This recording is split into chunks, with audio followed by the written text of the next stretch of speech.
तो इस टॉपिक में हर एक अल्फ़ाबेट अलग अलग चीज़ को डिनोट करता है, जिसमें सबसे पहले है बी जो कि डिनोट करता है ब्रैकेट्स को। ठीक है, ब्रैकेट्स आप जानते हैं सबसे पहले बार होती है। ठीक है, उसके बाद राउंड ब्रैकेट या कर्व ब्रैकेट या पैरेंथेसिस जिसको बोलते हैं, ये हमने पढ़ा है, ये एक टाइप ऑफ ब्रैकेट है। इसके बाद हमारे पास आती है कर्ली ब्रैकेट या जिसको फ्लावर ब्रैकेट भी बोला जाता है। ठीक है, इसके बाद जो है सबसे बड़ी वो है बॉक्स ब्रैकेट या स्क्वायर ब्रैकेट, जो आपको नाम इजी लगे आप वो यूज़ कर सकते हैं। ठीक है, मैं अपने लेक्चर में इसको बार बोलूँगी, इसको राउंड ब्रैकेट बोलूँगी, इसको कर्ली ब्रैकेट बोलूँगी और इसको मैं बोलती हूँ ज़्यादातर स्क्वायर ब्रैकेट। ठीक है, ये सारी टाइप्स ऑफ ब्रैकेट्स हैं। ओ रिप्रेजेंट करता है ऑफ को, क्योंकि ये एक्सपोनेंट्स को भी यूज़ करता है जो पावर कहलाती हैं, लेकिन आपके लेवल में ऑफ का काम ये ओ करेगा। ठीक है, फिलहाल यहाँ पे हम इसको ऑफ यूज़ करेंगे और ऑफ यूज़ होता है मल्टीप्लिकेशन के लिए। ठीक है, ये आपको याद रहना चाहिए। यहाँ पे डी डिनोट करता है डिवीजन को,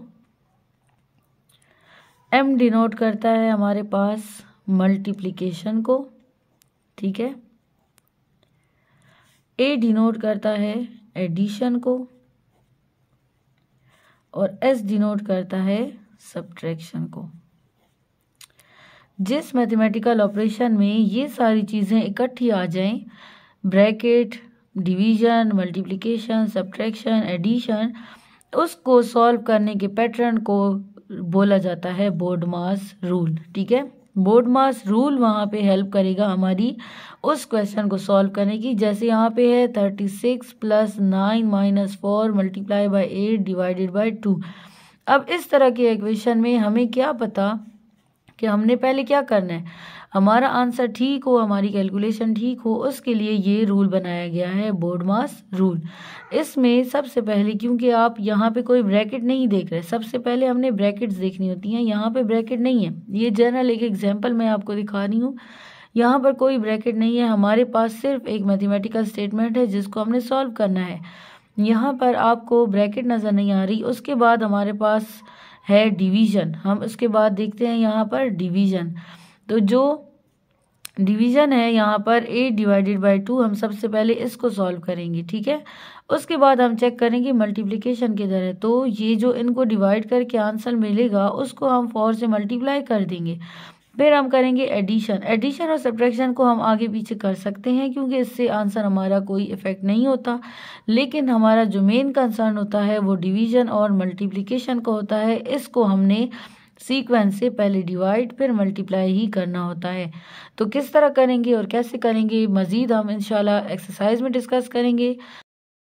आपको बोर्डमास क्वेश्चन में जब हम सॉल्व करेंगे तो हमने ब्रैकेट्स को भी सीक्वेंस से सॉल्व करना है और हमारे जो मैथमेटिकल ऑपरेशंस हैं इनको भी हमने सीक्वेंस से सॉल्व करना है। जैसे मैंने आपको बताया कि मैथमेटिकल ऑपरेशन में पहले डिवाइड फिर मल्टीप्लाई फिर एडिशन फिर सब्ट्रैक्शन, या हम इन दोनों को आगे पीछे कर सकते हैं। ठीक है, लेकिन पहले डिवाइड फिर मल्टीप्लाई और फिर ये हमारे पास मैथमेटिकल ऑपरेशन का सीक्वेंस है, लेकिन इसके साथ साथ हमने ये सीक्वेंस भी देखनी होंगी कि ब्रैकेट्स भी हमने सीक्वेंस में सॉल्व करनी है।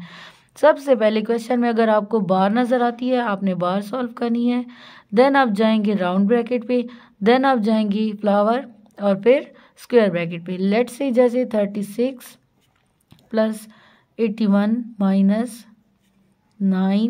× 4 + 2, ये हमारे पास एक क्वेश्चन है। ठीक है, आपने इस क्वेश्चन में सबसे पहले जो कर्ली ब्रेसेस में राउंड ब्रैकेट में आ रहा है उसको सॉल्व करेंगे। ठीक है, मैंने इसमें बार यूज़ नहीं किया, ये तो मैं अभी लगा रही हूँ।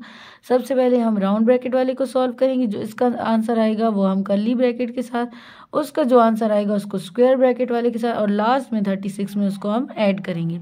ठीक है, हमारे पास इस राउंड ब्रैकेट में सिर्फ एडिशन है, लेकिन ऐसा भी हो सकता था कि 4 + 2 / 3 × 6, लेट्स से इस तरह भी हमारी राउंड ब्रैकेट हो सकती थी। तो उसके अंदर हम डिमास रूल के मुताबिक ही इसको सॉल्व करेंगे, पहले डिवाइड फिर मल्टीप्लाई फिर एडिशन। अब मज़ीद किस तरह मतलब आपको इसकी अच्छे से समझ कैसे आएगी जब हम एक्सरसाइज सॉल्व करेंगे। मैं एक्सरसाइज 3.3 को जब अपलोड करूंगी इंशाल्लाह तो आपको ये सारी चीज़ें क्लियर हो जाएंगी, लेकिन फॉर द टाइम बीइंग आपने याद रखना है कि बोर्डमास रूल के क्वेश्चन सॉल्व करने के लिए आपने सीक्वेंस याद रखनी है, उन सीक्वेंस के मुताबिक क्वेश्चन को सॉल्व करना है।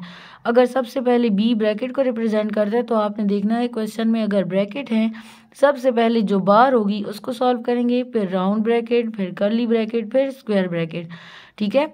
और इसके अंदर जो मैथमेटिकल ऑपरेशंस होंगे उनका सीक्वेंस क्या होगा कि सबसे पहले डिवीजन, फिर मल्टीप्लिकेशन, फिर एडिशन, फिर सब्ट्रैक्शन। इनको अगर आगे पीछे कर भी लिया तो डिवीजन और मल्टीप्लिकेशन की जगह सीक्वेंस चेंज नहीं करनी, ठीक है।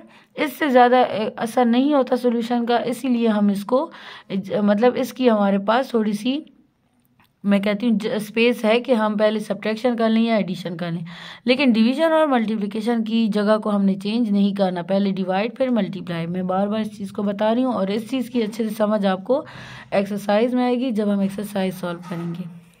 Stay tuned for the next video.